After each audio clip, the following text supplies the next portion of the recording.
राधाकृष्णाचा संवाद. राधाकृष्णाचा संवाद असताना आमचे गायक थोडस पलीकडे गेले. त्याने पलीकडे गेले म्हणून आपण काय त्याला म्हणायचं नाही, पण रामाचं आणि रावणाचं इथं काही विषयच नाही. इथं राधेचा आणि कृष्णाचा विषय आहे. हा इकडे कौस मामाकडे गेला तर जमला असत.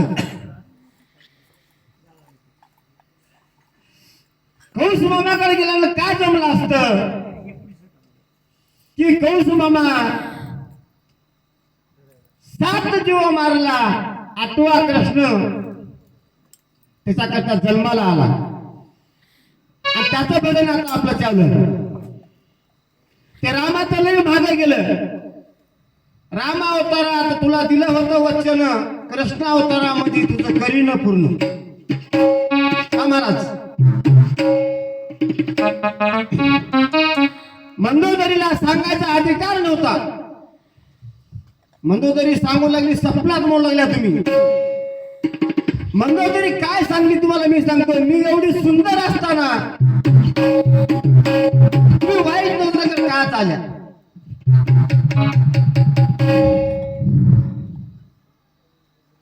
मंदोदरीचे एवढे सुंदर शब्द, एवढं स्वरूप सुंदर, तिच्या एवढं सुंदर काहीच नव्हतं. मग ते पश्चाताप त्या रावणाला झाला.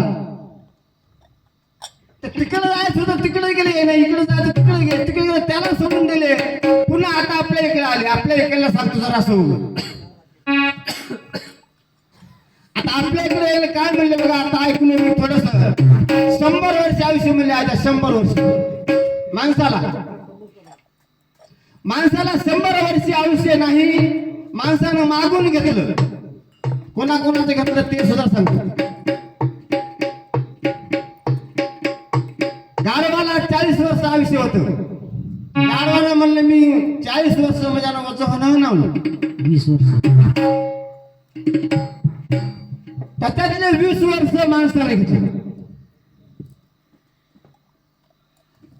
डायरेक्ट आपण 100 वर्ष आयुष्य होतं म्हणून सांगायला तसं चुकीचं काही सांगायचं नाही. जे आपल्याला येत असेल, कळत असेल, माहित असेल तेवढंच सांगायचं. माहित नसल्यावर त्याला उपयोग नाही. मग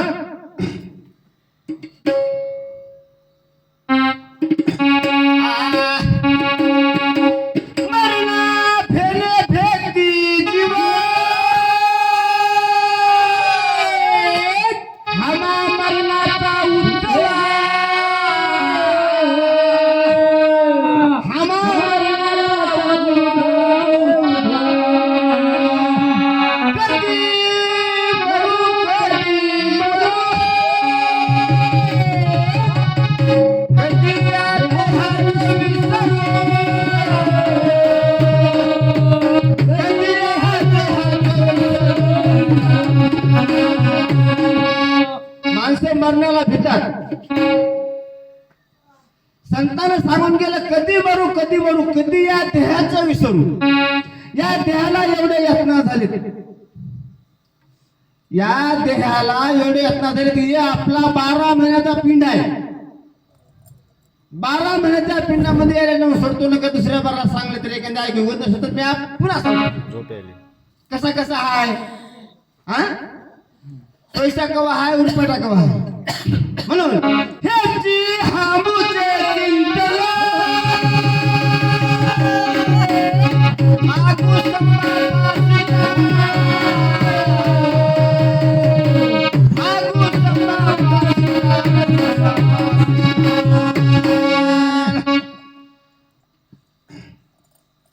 हे चिंतन काय कसं लागलंय, कवा लागलंय, आता ते त्याने सांगते.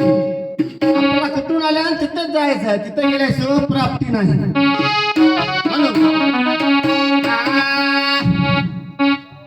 दो दिन का महिमा